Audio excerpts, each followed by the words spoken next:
Miris ya, masih muda, pinter, kreatif, baik, cantik, mandiri, berbakti, ceria, masa depan cerah. Ternyata hatinya hancur hingga hidupnya harus diakhiri seperti ini. Dia memilih mengakhiri hidupnya sendiri. Dan yang bikin makin sedih adalah di akhir hidupnya dia masih sempat-sempatnya menunjukkan baktinya kepada ibunya, menyiapkan kado ulang tahunnya, diakhiri permintaan maaf dan permohonan untuk selalu didoakan oleh ibunya pasca kematiannya. Cuman gimana ya, campur-campur perasaan gua. Kita semua tahu kan kerasnya Islam sama yang namanya dosa bundir ini. Iya, kita tetap empati sebagai manusia. Kita tetap berharap dia diampuni. Kita tetap berharap doa kita bisa sampai. Tapi ya gimana, Nabi kita udah ngejelasin jauh-jauh hari. Berarti Islam gak manusiawi bang. Islam gak empati bang. Orang kena musibah, orang jadi korban. Islam setega itu bang. Kalau kalian bertanya-tanya Islam manusiawi atau enggak, dalam hal ini gue jawab secara tegas, iya, Islam gak manusiawi.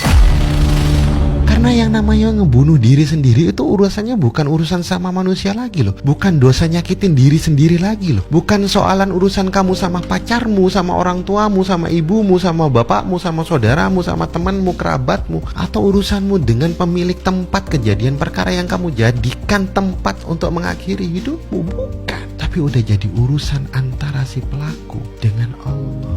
Kalau di sudut pandang kita memandang ini kan korban bang.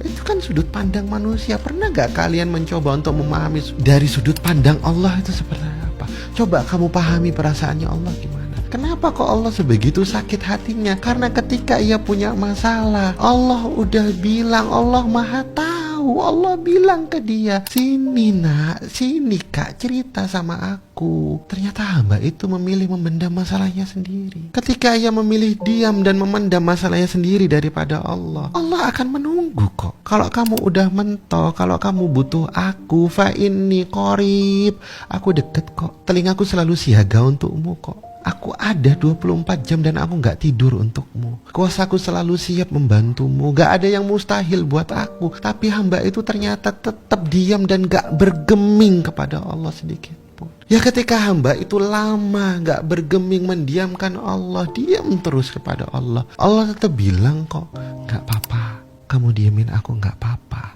Tapi tetap berprasangka baik sama aku ya. Meskipun kamu gak meminta, gak berdoa sama aku, gak cerita sama aku, gak apa-apa. Aku akan sesuai dengan prasangka hambaku. Tetap berprasangka baik sama aku. Tapi ternyata hamba itu memilih ragu sama Allah. Ketika hamba itu ragu sama Allah, Allah memberitahu, qul ya ibadiyalladzina asrafu ala anfusihim la taqnatu mir rahmatillah. Hambaku tersayang, kalau kamu ngerasa udah keterlaluan, udah gak kuat, udah di luar batas, jangan putus asa sama aku.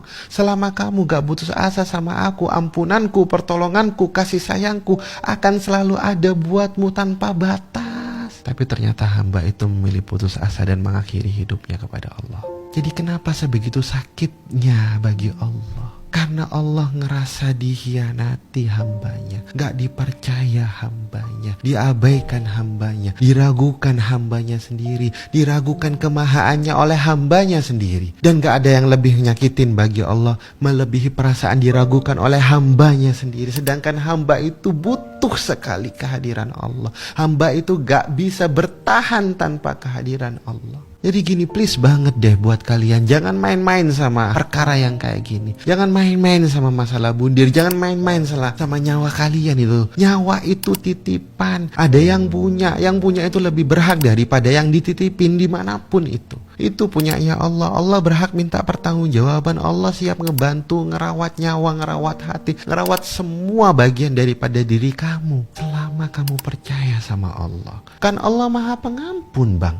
Iya, Allah tetap tidak akan berubah menjadi maha pengampun selama kita gak keterlaluan. Allah udah jelasin batasannya. Kalau kamu gak percaya Allah maha pengampun, bagaimana Allah akan mengampuni kamu? Tolong jadikan ini pelajaran. Jangan biarkan nyawa nada melayang sia-sia tanpa kamu ambil hikmahnya. Bukan malah ikut-ikutan, bukan malah dijadikan inspirasi, bukan malah pengen kayak nada. Ini bukan masalah ringan. Kalau Allah udah sakit hati, udah ngambek, udah ngerasa dikhianati, udah ngerasa dicampakkan dan diragukan kemahaannya oleh kamu, doa dan empati sebanyak dan setulus apapun dari seluruh umat manusia di muka bumi sekalipun, itu akan percuma, nggak bisa ngebayar itu semua.